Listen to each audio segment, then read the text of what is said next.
Grief has a way of exposing the habits that we use to cope. And sometimes the things that we call self-care actually makes grief worse. Recently, someone in our church community passed away. And watching how different people process grief has forced me to examine my own coping habits. My default response to pain is work. If I'm overwhelmed, I work harder. If something hurts, I stay busy. So in this video, I want to talk about the habits that numb grief and the habits that actually help us heal. Hey y'all, and welcome back to the channel. My name is Brandy and I'm a health coach and a graphic designer. And around here, we find creative ways to build strong bodies, resilient minds, and grounded faith. So you don't just set goals, you actually become the person who achieves them. So a lot of people think that self-care during a season of grief means taking it easy,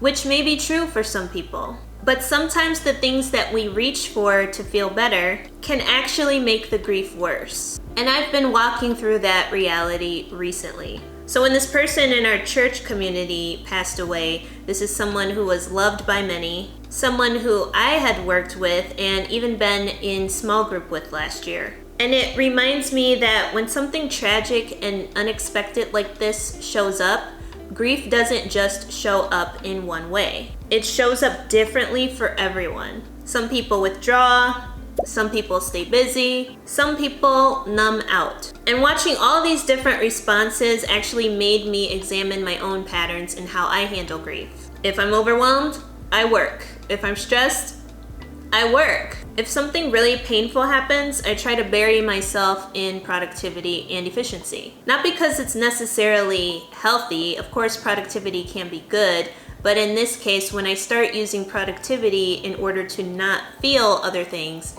it becomes misaligned and misdirected. Grief eventually demands to be felt. You can delay it, but you can't avoid it forever. And a lot of the times delaying it or trying to cover it up makes it worse. When people talk about self-care during hard seasons, they usually frame it something like this: just take it easy and do what feels good right now. But the problem is that what feels good in the moment isn't always what helps you heal. In fact, usually it's not. Grief creates emotional discomfort, and that discomfort makes us look for relief.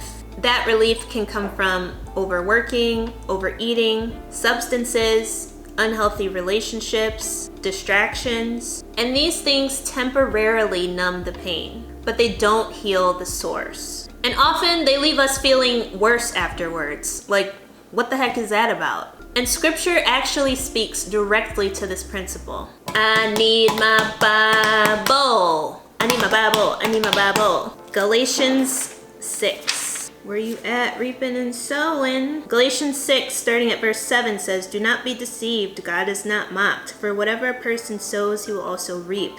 Because the one who sows to his flesh will reap destruction from the flesh, but the one who sows to the Spirit will reap eternal life from the Spirit. Let us not get tired of doing good, for we will reap at the proper time if we don't give up." We will reap what we sow in all seasons. And we have to be careful with what we do when we're in a vulnerable season, like a season of grief. Because what we invest in, whether it's positive or negative, it will multiply in our lives. It says it right here. So even in seasons of grief, we have a choice. We can invest in the habits that numb the pain, or invest in the habits that help us heal. And like I mentioned in one of my previous videos, this is where we can fall into the extreme side of too much discipline or too much grace. Extreme punishment and pushing through, or extreme avoidance and neglect. But healing is really that tension that happens in the middle as we attempt to balance those two extremes. And this is where that discipline and grace work together. And if you haven't seen that video, I'll leave a link to it in the description. Grace says that it's okay that you're hurting, this is just a season and it's okay to take it easy. But discipline says you still need to care for your body, you still need to nourish yourself, and you still have to rely on the Lord. Not from a place of forcing yourself to perform, but because these habits actually support healing. And here are some things that have helped me navigate grief in a healthier way. What I like to call a practical self-care framework. Number 1 is process your emotions instead of numbing them. Now, you may have heard of this before, but you have to define what that means for you. So for me, this means talking to my trusted circle. Because when I'm overworking and staying busy, there are things I don't want to talk about and that I don't want to feel. And so I leave my trusted circle out of those conversations and out of those feelings. So I have to bring my trusted circle into this process by talking about it and processing these feelings. My trusted circle includes my small group, my close girlfriend, my therapist, and most importantly, the Lord. Because avoiding the emotions doesn't eliminate them. They don't just disappear as much as we might want them to. It actually buries them deeper. It's like that Tupperware container in the back of the fridge that's like in the way back corner of the fridge, and like you didn't even know your refrigerator had that corner. And then you find that Tupperware in that corner and you just know. You already know. When you open that thing up, you know something's gonna crawl out. It's just really bad when it gets buried. And you don't want that happening in your soul, okay? Okay. Number 2 is maintain basic physical care. Now this, again, might look differently for everybody because grief can make it very easy for you to neglect your body. And neglect looks differently for everybody. For me, that might mean I'm overdoing my workouts. And if I'm overdoing it, I'm neglecting the rest and the refuel and the recovery that my body needs. For someone else, maybe it's really hard for that person to get out of bed, or maybe it's really hard for that person to even get to the gym or to even meal prep. But you have to remember that your body and your emotions are connected. Your emotions are going to impact your body, and your body is going to impact your emotions. What's dangerous is when you get into a vicious cycle where they're negatively impacting each other all the time. So maintaining that basic physical care is what's going to help regulate your emotions and help you heal the grieving season that you're going through. So of course, eating nourishing foods, moving your body, even stretching, it doesn't have to be anything intense, but just getting movement in your body, getting enough sleep, resting well. These things done consistently will help you regulate your nervous system. Now, of course, they won't erase the grief, but they help you carry it well. Number 3 is be aware of your default coping mechanisms. Now, you have to be in integrity with yourself around this third one. We all have default coping mechanisms. Like I said, mine is work. Other people turn to food. Other people turn to substances. Some turn to people or relationships. And I've personally seen someone recently spiral deeper and deeper into a substance addiction because they don't know how to deal with pain and feelings of discomfort. So looking for a way to feel better, they're constantly reliant on this substance, literally morning, noon, and night. And it's really sad to see when that happens. It's heartbreaking to watch someone think that a pattern or a behavior is going to promise some kind of relief, but it instead delivers destruction and chains of bondage on that person's spirit. And this is the perfect example of why faith is so important to our full body wellness journey.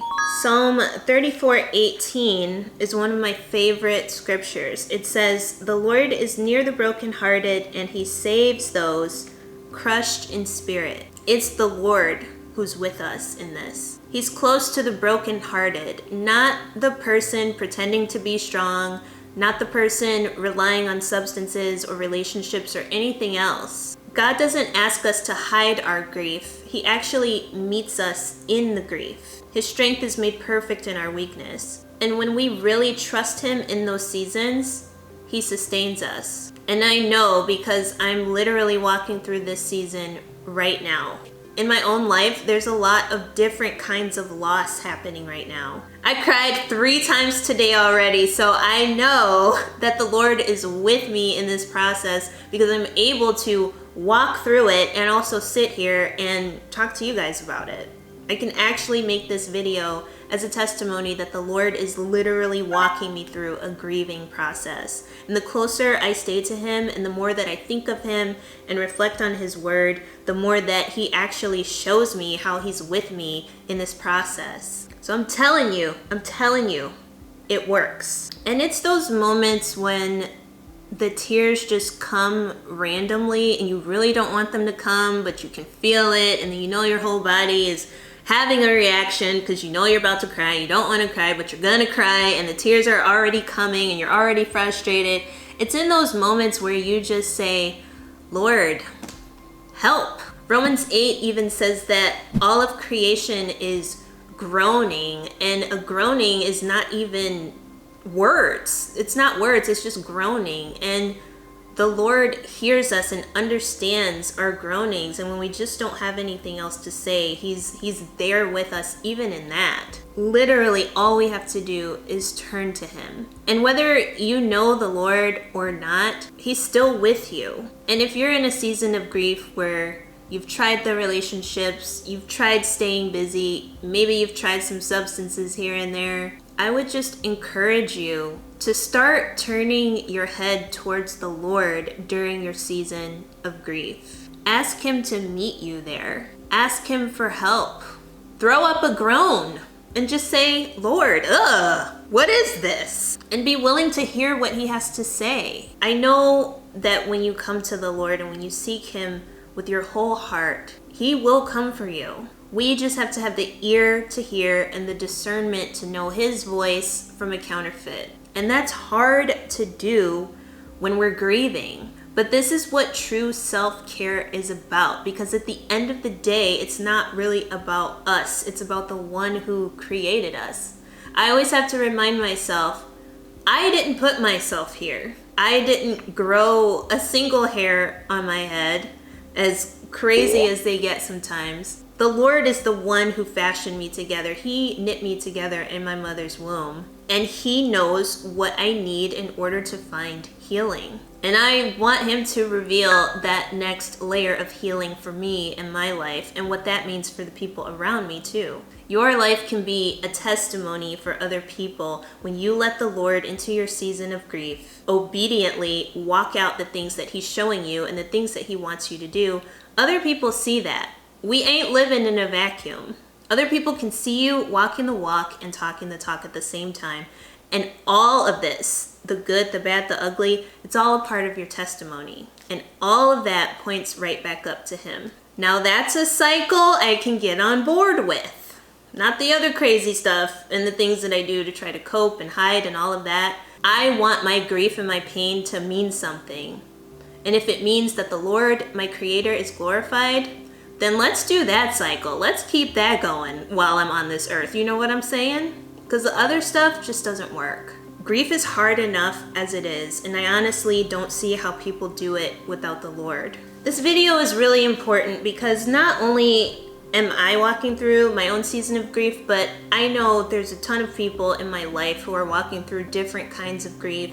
And I know beyond that, we can just see how much grief the world in general goes through. We see the tragedies, we see all the things. And in all of it, grief is never easy. Walking out some of these steps that I've outlined ain't easy either. In grief, it's important to be seen and known and understood, and I hope I've done that well in this video, while also reminding you some practical ways that you can navigate your season of grief and start practicing true self-care. And in this video, I really hope I've done a good job of balancing the concept of discipline and grace, seeing you and having empathy with you in your season of grief, while also giving you some practical steps that you can take to navigate this season of your life so that it leads to a deeper level of healing for you. Because the habits we choose and the steps we take during our seasons of grief really matter. And you may think that you're practicing self-care,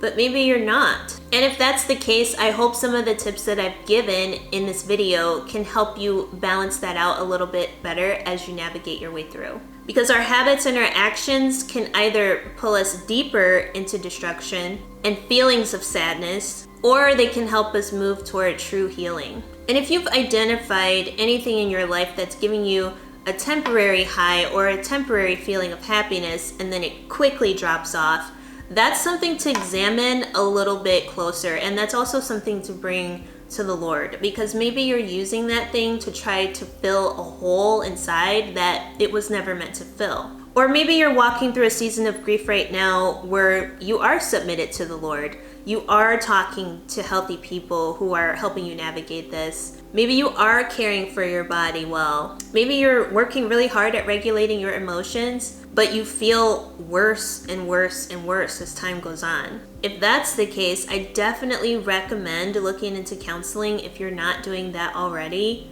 My therapist is amazing, and she has helped me see some things in new ways that are actually biblical, because she's a Christian counselor, so shout out for that. Having the right therapy and the right counselor can really help guide you in the right direction, especially if you're going through a season of grief that doesn't seem to be getting any better as time goes on. Also consider the fact that the Lord might just be trying to take you to a deeper place with Him. Jesus was known as the man of sorrows, and there's no shame in that. If Christ Himself was well acquainted with grief, then there's no reason for us to assume that we wouldn't be well acquainted with grief. There have been many times over the past year as I've navigated different things that the Lord has just given me joy in the midst of the suffering, in the midst of the pain. And I cannot explain it. It's one of those things where if you know, you know.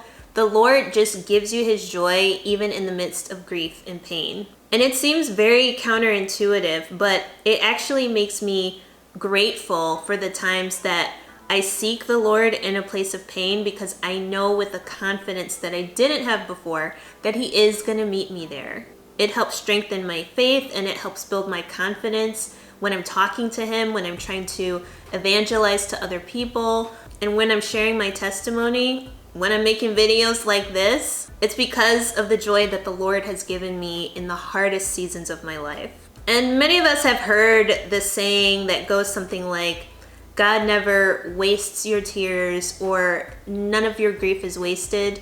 And it may sound like a common trivial thing, but it is very true when you truly surrender to Him and allow Him to walk you through this process and show you what true self-care looks like. Finding healing in the tension between discipline and grace, and finding joy in the sorrow and the pain of life. The kind of joy that maybe I wouldn't have experienced otherwise. I know that when I'm weak, He's strong. And so I'm gonna boast about my weaknesses, and I'm gonna make videos like this. And I hope that it helps you as you're navigating your different seasons of grief too. Thank you so much for watching. Don't forget to subscribe to the channel if you're not subscribed already. Be sure to check the links down below to be included in my free VIP email list, where I give free coaching tips, updates on my live events, and more. You don't want to miss it, so be sure to sign up to my newsletter to get those updates. If you want to apply to any of my coaching programs, that link is below as well. We cover fitness, food, and of course faith. So if you're interested in that and you want real lasting change in your life, then be sure to apply for coaching below. Thanks so much for watching, y'all. I'll see y'all in the next one. Bye! I got the joy, joy, joy, joy down in my heart. Am I supposed to be singing right now or drumming? Did I already drum in this video? How do people drum and sing? Uh-oh, this is like master level stuff. How do I do both things? I got the joy, joy, joy, joy down in my heart. Down in my heart. Down in my heart. I got the joy down in my heart. Down in my heart today. You're welcome. How do I make a video about grief and then I end up drumming and singing at the end of it? Peace out, y'all.